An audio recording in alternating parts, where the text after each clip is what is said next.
आज का टॉपिक है जी रीपैरामीटराइजेशन ऑफ अ कर्व। यानी एक पैरामीटर अगर रिप्रेजेंट कर रहा हो एक कर्व को, तो उस पैरामीटर को चेंज करें, नया पैरामीटर लेके आए, तो वो जो नई कर्व है वो किस टाइप की होगी। पहले एक एग्जांपल देख लेते हैं। सपोज आप देखें कि ये एक अल्फा कर्व है जिसके कोऑर्डिनेट्स क्या हैं, टी का square root, T into T का स्क्वायर रूट और 1 माइनस टी, और आई इंटरवल 0 से 4 हम ले रहे हैं कि यानी ये जो कर्व है उसकी जो डोमेन है या टी की जो वैल्यूज हैं वो 0 से 4 ओपन इंटरवल में हम ले रहे हैं। इसी तरह एक बीटा कर्व है जिसके कोऑर्डिनेट्स हैं एस क्यूब और 1 माइनस एस स्क्वायर, और उसका जे इंटरवल एक ले रहे हैं 0 से 2। यानी ये जो बीटा कर्व है इसके लिए जो एस की वैल्यूज ले रहे हैं वो 0 से 2 इंटरवल के दरमियान ले रहे हैं। अब देखें, इस तरह देखने में ये कर्व और है और ये कर्व और है, दोनों डिफरेंट कर्व्स हैं। ये पैरामीटर जो टी है वो 0 से 4 तक वेरी कर रहा है, और इस पैरामीटर का जो इस कर्व का जो पैरामीटर है एस वो 0 से लेके 2 तक वेरी कर रहा है। लेकिन अगर हम इसको प्लॉट करते हैं तो देखते हैं कि कौन सा ये इंटरेस्टिंग बिहेवियर ये कर्व्स दोनों शो करती हैं, अल्फा और बीटा। इसको प्लॉट करके तो देखते हैं कि कौन सा ऐसा बिहेवियर है, कॉमन बिहेवियर है जो दोनों में है, अल्फा में भी और बीटा में भी। अब देखें जी, जब अल्फा कर्व को प्लॉट करते हैं 0 से 4, तो अब देखें कि ये शेप बनती है इसकी, और इसी तरह जब बीटा कर्व को 0 से 2 इसको प्लॉट करते हैं तो वो ये कर्व बनती है जी। अब देखें तो इंटरेस्टिंग बिहेवियर क्या है जी। इंटरेस्टिंग बिहेवियर ये है कि आप देखें कि जो अल्फा कर्व है, जो टी की वैल्यू 0 से 4 तक ली गई है, वो कर्व और ये कर्व दोनों सेम है। हालांकि दोनों के जो कोऑर्डिनेट फंक्शंस हैं वो डिफरेंट है, डोमेन दोनों की डिफरेंट है, लेकिन आगे जो कर्व प्लॉट हो रही है वो बिल्कुल एक जैसी कर्व प्लॉट कर रहे हैं। अल्फा भी की भी शेप वही है और बीटा की भी शेप वही है। ये यही बिहेवियर है, इंटरेस्टिंग बिहेवियर, जो अभी हम डिस्कस कर रहे हैं इस लेक्चर में, रीपैरामीटराइजेशन ऑफ द कर्व। यानी कि रीपैरामीटराइजेशन क्या होगी।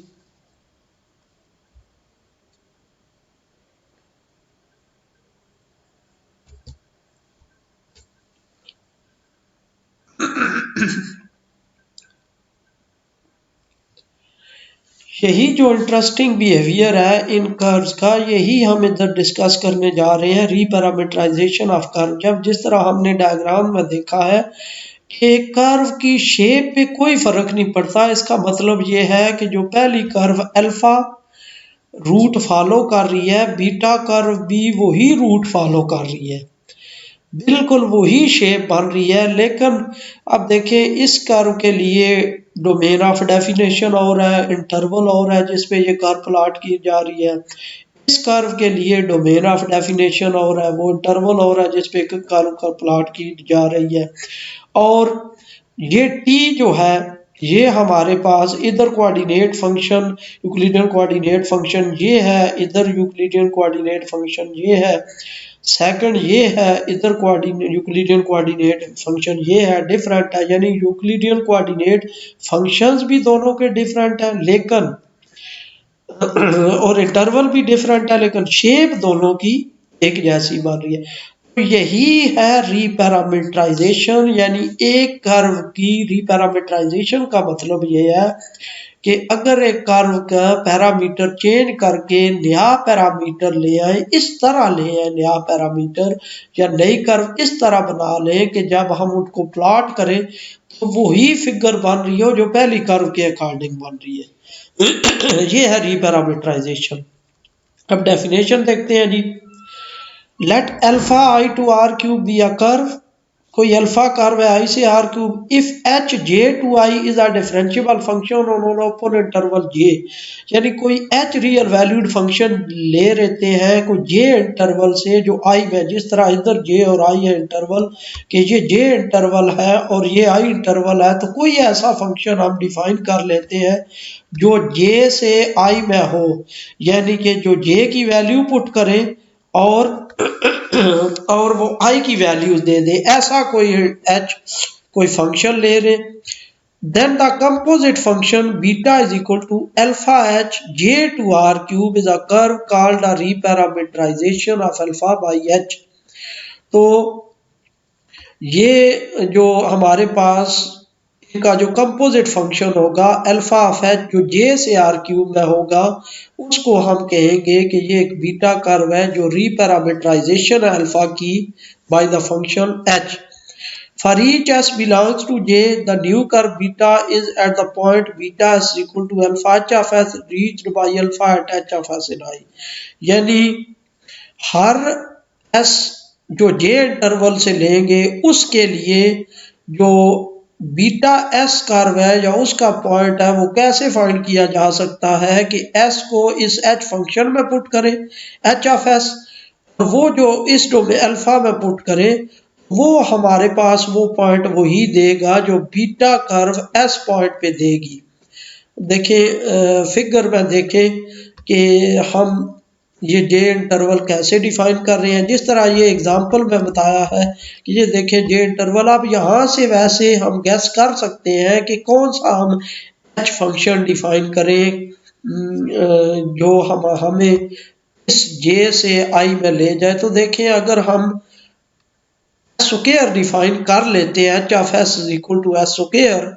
तो अब देखें कि उसमें अगर ये वैल्यूज पुट करते हैं तो बिल्कुल यही इंटरवल आ जाता है। तो इस तरह यानी हम एक फंक्शन डिफाइन कर लेते हैं जो जे से आई में हो, यानी जे की वैल्यूज उसमें पुट करें, रिजल्ट आई की वैल्यूज दे दे, फिर हमारे पास जो बीटा कर्व होगी जो जे से आर क्यूब में होगी उसको हम कहेंगे कि ये रीपैरामीटराइजेशन है कर्व की। फिगर में देख लेते हैं जी ये हम कैसे डिफाइन करते हैं।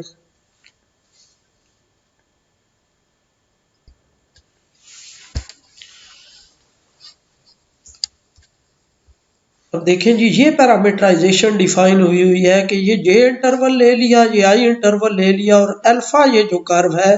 ये हम प्लॉट कर रहे हैं किस तरह के आई इंटरवल से एक वैल्यू ली टी, उसका इमेज ले लिया अल्फा टी, तो वो इमेज आर क्यूब में प्लॉट कर लिया, फिर इधर से दूसरी वैल्यू ली उसका इमेज आर क्यूब में प्लॉट कर लिया, तो ये कर्व बन गई, ये अल्फा कर्व बन गई। फिर हमने मजीद एक एच फंक्शन डिफाइन कर लिया जो जे से आई में होगा। क्या करेंगे फिर कि पहले इधर से वैल्यू ली, ठीक है,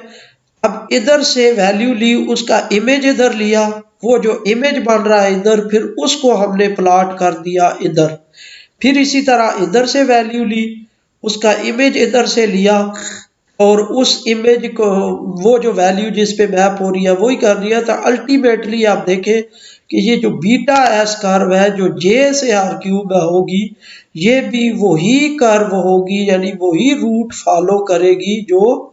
ये अल्फा कर्व फॉलो कर रही है, क्योंकि नंबर ऑफ पॉइंट्स वही आते जाएंगे। क्यों नंबर ऑफ पॉइंट्स वही आते जाएंगे? क्योंकि हमने एक रिलेशन डिफाइन कर लिया है जे से आई में,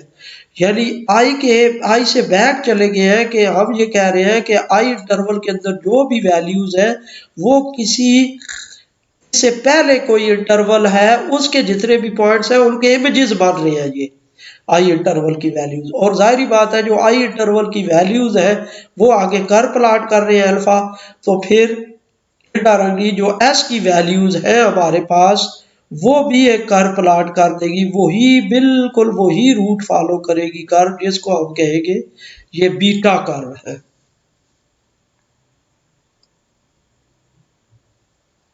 Substitute the coordinates of beta, simply substitute t is equal to h of s into the coordinates alpha 1 t, alpha 2 t, alpha 3 t of alpha। यानी इस बीटा के कोऑर्डिनेट्स फाइंड करने के लिए हम सिंपली क्या करते हैं,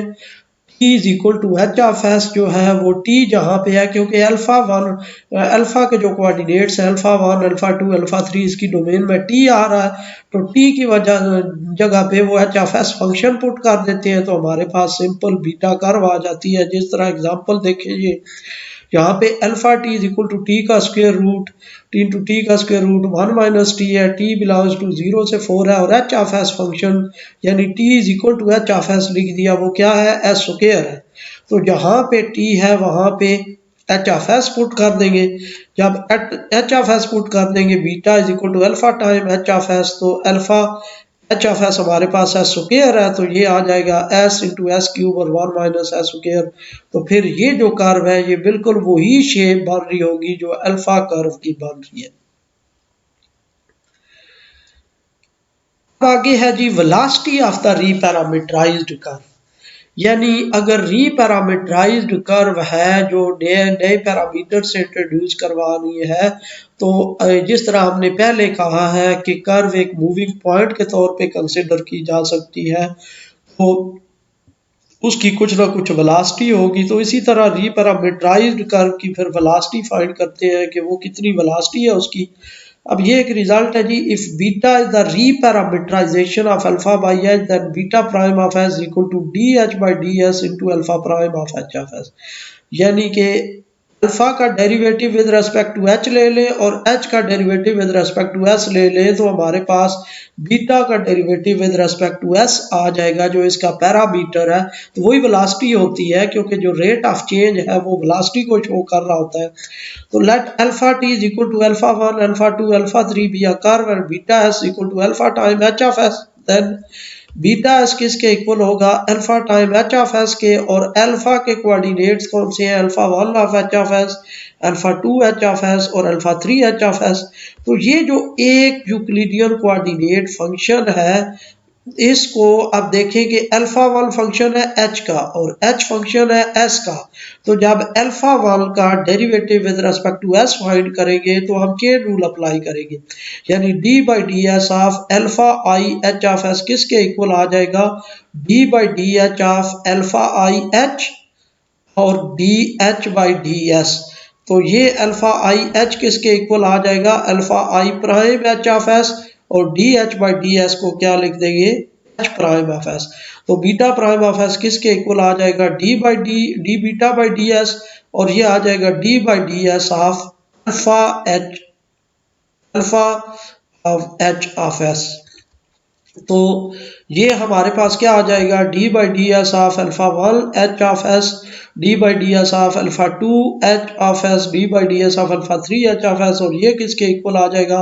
alpha one prime H of S, वही जो अभी हमने ऊपर लिखा है। तो इसकी जगह पे ये पूरा लिख देंगे एच प्राइम ऑफ एस के साथ, ये भी एच प्राइम ऑफ एस के साथ और ये भी एच प्राइम ऑफ एस के साथ, फिर एच प्राइम ऑफ एस को कॉमन ले लेंगे तो ये alpha prime H of S और एच प्राइम ऑफ एस लिख देंगे हमारे पास। तो ये रिजल्ट आ जाएगा, यानी जो बीटा कर्व की वेलोसिटी है वो इस तरह कैलकुलेट की जा सकती है कि अल्फा कर्व की velocity H of S point पे कैलकुलेट कर ले और साथ एच फंक्शन का डेरिवेटिव या rate of change with respect to S calculate कर ले, तो हमारे पास बीटा कर्व की वेलोसिटी आ जाती है। और वेलोसिटी हमें पता है कि ये टेंजेंट बन रही होती है कर्व पे, एक टेंजेंट बना रही होती है, टेंजेंट वेक्टर बना रही होती है। तो अगर वेलोसिटीज ये टेंजेंट वेक्टर्स हैं तो हम इसका मतलब ये है कि किसी भी फंक्शन का derivative with respect to tangent vector find कर सकते हैं, जो इससे पहले वाली सेक्शन में हमने पढ़ा है, यानी कि डायरेक्शनल डेरिवेटिव। डायरेक्शनल डेरिवेटिव की डेफिनेशन हमने यही पढ़ी थी ना कि rate of change of the function F with respect to tangent vector v at the point p, यानी f के लिहाज से वो उसका रेट ऑफ चेंज हम फाइंड करते हैं as p moves in v direction. तो ये वेलोसिटीज जो है ये भी टेंजेंट वेक्टर है, तो इसका मतलब ये है कि किसी भी फंक्शन का डेरिवेटिव विद रिस्पेक्ट टू ये वेलोसिटीज भी फाइंड किया जा सकता है। तो ये रिजल्ट है जी, let alpha be a curve in R cube and let F be a differentiable function on R cube, then alpha prime T of F is equal to D by D T F of alpha into T, where alpha prime t is the rate of change of f along the line through alpha t in the alpha prime t direction। यानी ये जो alpha prime t of f है ये क्या चीज है, ये rate of change of the function f through alpha t in the direction alpha prime t, वही जिस तरह उधर लिखते हैं कि vp of f क्या, rate of change of the function f with respect to tangent vector vp at the point p in v direction। इसी तरह यहाँ पे rate of change of the function f through along the line through alpha t the alpha prime t direction along the line का मतलब वही tangent vector है। अब इसका प्रूफ देखते हैं जी कि let alpha T is equal to alpha 1 T alpha 2 T alpha 3 T alpha prime of T किसके इक्वल आ गया D by D T of alpha T, तो ये आ गया D by D T of alpha 1 of T D by D T of alpha 2 of T और D by D T of alpha 3 of T. अब ये result एक हमने पढ़ा है उधर ही डायरेक्शनल डेरिवेटिव के सेक्शन में है कि अगर कोई वीपी हमारे पास ये टेंजेंट वेक्टर हो इस तरह v1 v2 v3 at the point p, then जो डायरेक्शनल डेरिवेटिव है जो वीपी ऑफ एफ है किसी फंक्शन का वो इस तरह लिखा जा सकता है कि summation V I partial F partial X I at P. तो यहाँ पे जो P पॉइंट है हमारा, क्योंकि हम क्या कह रहे हैं P पॉइंट हमारा क्या है, अगर इसको कंपेयर करते हैं इससे तो आप देखें कि P पॉइंट हमारा क्या है, वो है हमारे पास अल्फा टी और V1 किसके इक्वल है, D alpha 1 by D T at T. तो इस तरह यहाँ पे जब पुट करते हैं तो वी आई की जगह पे क्या आ जाएगा, D alpha I by D T at T और partial F partial X I at P और पी की जगह पे क्या आ जाएगा, अल्फा टी आ जाएगा। जब ये दोनों चीजें इधर पुट करेंगे तो partial F partial X I at alpha T और D alpha I by D T. आगे है जी periodic curve. A curve alpha r to r cube is a periodic if there is a number p greater than 0 such that alpha t plus p is equal to alpha t for all t। यानी कि अगर कोई एक number the smallest number such number p is called the periodic of alpha, period of alpha जो smallest number है वो उसका period कहलाएगा। बिल्कुल उसी तरह जिस तरह पीरियोडिक फंक्शन की डेफिनेशन होती है, पीरियोडिक फंक्शन की भी यही डेफिनेशन हम कर रहे होते हैं कि फंक्शन पीरियोडिक होगा अगर वो F of T plus P P F of T के इक्वल आ जाए तो हम कहते हैं कि ये फंक्शन पीरियोडिक है विद पीरियड पी। इसी तरह कर्व को भी हम यही कह रहे हैं कि पीरियोडिक कर्व होगी अगर वो पी एक नंबर हो उसके बाद फिर वो वही शेप रिपीट कर दे तो हम कहेंगे कि ये पीरियोडिक कर्व है जी। आगे रेगुलर कर्व की डेफिनेशन है, a curve alpha is said to be regular if it has all velocity vectors different from zero। कि अल्फा कर्व को रेगुलर कर्व कहेंगे अगर उसके जितने भी वेलोसिटी वेक्टर्स हैं, दूसरे लफ्जों में जितने भी हर पॉइंट पे जो टेंजेंट वेक्टर बन रहा है वो अगर नॉन जीरो टेंजेंट वेक्टर बन रहा हो तो फिर हम उसको कहेंगे रेगुलर कर्व है। आगे ये रोटेशन है जी कर्व कैपिटल सी के साथ। अब कर्व कैपिटल सी के साथ जहाँ पे लिखी हुई होगी उसका मतलब ये है कि इस बुक की जो रोटेशन है बैरेट ओनेल की, इसके अकॉर्डिंग जो कैपिटल सी के साथ कर्व लिखी गई है इसका मतलब ये है कि वो उस कर्व को रिप्रेजेंट कर रही है जो विदाउट पैरामीटराइजेशन। अब ये विदाउट पैरामीटराइजेशन यहाँ पे वर्ड है, रीपैरामीटराइजेशन नहीं है। रीपैरामीटराइजेशन का मतलब क्या है कि रीपैरामीटराइजेशन का मतलब ये है कि पहले कोई एक पैरामीटर उस कर्व के अंदर इन्वॉल्व हो रहा है, अब उसको एक नए पैरामीटर से चेंज कर रही है तो वो है रीपैरामीटराइजेशन। लेकिन यहाँ पे ये जो कर्व है ये विदाउट पैरामीटराइजेशन है, यानी कि पैरामीटर अभी तक उसमें इन्वॉल्व नहीं किया हमने। पैरामीटर के बगैर जो कर्व्स हैं उनको हम कैपिटल सी से रिप्रेजेंट करेंगे। If F is a differentiable real valued function on R square, कोई भी हमारे पास कोई डिफरेंशिएबल रियल वैल्यूड फंक्शन हो, let C F is equal to A be the set of all points P on R square such that P is equal to A, यानी कि कोई सी जो हमारे पास है, ये जो कर्व भर रही है जिसको हम कह रहे हैं, उसमें सारे सेट ऑफ पॉइंट्स ऐसे हो जिनका डिस्टेंस किसी फिक्स्ड पॉइंट से फिक्स्ड पॉइंट से डिस्टेंस सेम हो सारे पॉइंट्स का। तो और दूसरी कंडीशन क्या है कि if the partial derivatives are never simultaneously zero at any point of C, और उसके जो पार्शियल डेरिवेटिव्स है, ये यहाँ पे जो इक्वेशन जो वो जो फंक्शन होगा उसके जो पार्शियल डेरिवेटिव लेंगे वो किसी भी पॉइंट के किसी भी डोमेन के किसी पॉइंट पे अगर वो जीरो ना हो, तो फिर ये जो सी है, कैपिटल सी है, ये जो फंक्शन हम ले रहे हैं, ये consists of one or more separate components is called curve। फिर ये जो फंक्शन होगा ये एक या एक से ज्यादा कंपोनेंट्स में लिखा जा सकता है जिसको हम कहेंगे कर्व। अब देखें इसकी एग्जांपल, सपोज हमारे पास ये एक फंक्शन है, डिफरेंशिएबल रियल वैल्यूड फंक्शन है, और इसका सारे पॉइंट से डिस्टेंस कितना है आर स्क्वायर। ये किसकी इक्वेशन है, रेडियस की, जिसका सर्कल जिसका सेंटर ओरिजिन पे है और रेडियस इसका आर है। तो इस ये सर्कल वो सारी प्रॉपर्टी ये फंक्शन सेटिस्फाई कर रहा है। कौन सी, कि एक तो ये हमने प्रॉपर्टी देखी है कि सारे पॉइंट्स का डिस्टेंस एक फिक्स्ड पॉइंट से फिक्स डिस्टेंस पे है ये सारे पॉइंट्स। दूसरा, partial derivative with respect to X ले और partial derivative with respect to Y ले, तो वो किसी भी एक्स वाई पॉइंट पे वो साइमल्टेनियसली ये जीरो नहीं होंगे, यानी दोनों एक ही वक्त में derivative with respect to X भी जीरो आ जाए या वाई भी जीरो आ जाए, ये ऐसा नहीं हो सकता। तो फिर इसका मतलब ये है कि ये जो कर्व है ये हमारे पास हम क्या कहेंगे कि ये स्प्लिट की जा सकती है किसी एक कर्व में या एक से ज्यादा कर्व में। तो ये जो सर्कल है ये एक सिंगल ही कर्व होगी, ये एक सिंगल कर्व के तौर पे काम कर रही होगी। इसी तरह जो हाइपरबोला है X square minus Y square is equal to R square, ये हाइपरबोला जो है ये भी वही कंडीशन सेटिस्फाई कर रहा है कि सारे पॉइंट्स का जो डिस्टेंस है वो सेम है। दूसरा, ये एक पार्शियल डेरिवेटिव किसी भी पॉइंट पे साइमल्टेनियसली जीरो नहीं है। तो ये जो है हमारे पास ये जो इसका ग्राफ बन रहा है, ये दो कर्व्स में इस तरह स्प्लिट किया जा सकता है, इसके दो ब्रांचेस बनाई जा सकती है जिसको हम कहेंगे कि ये दो कर्व्स हैं। पैरामीटराइजेशन ऑफ अ कर्व सी। अब मैं फिर रिपीट कर रहा हूँ, इससे पहले हमने री पैरामीटराइजेशन पढ़ी है कि पहले पैरामीटराइजेशन हो गई है कर्व की, फिर उसके बाद एक नया पैरामीटर इंट्रोड्यूस करवा ले हैं। लेकिन इधर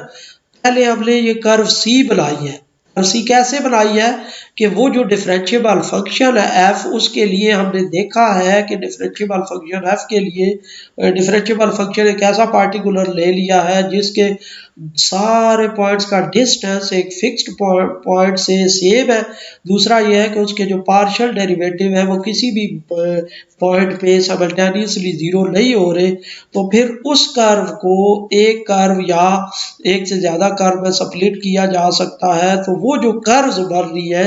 उनको हम पैरामीटराइज कर सकते हैं, यानी किसी एक पैरामीटर में ही उसको चेंज कर सकते हैं।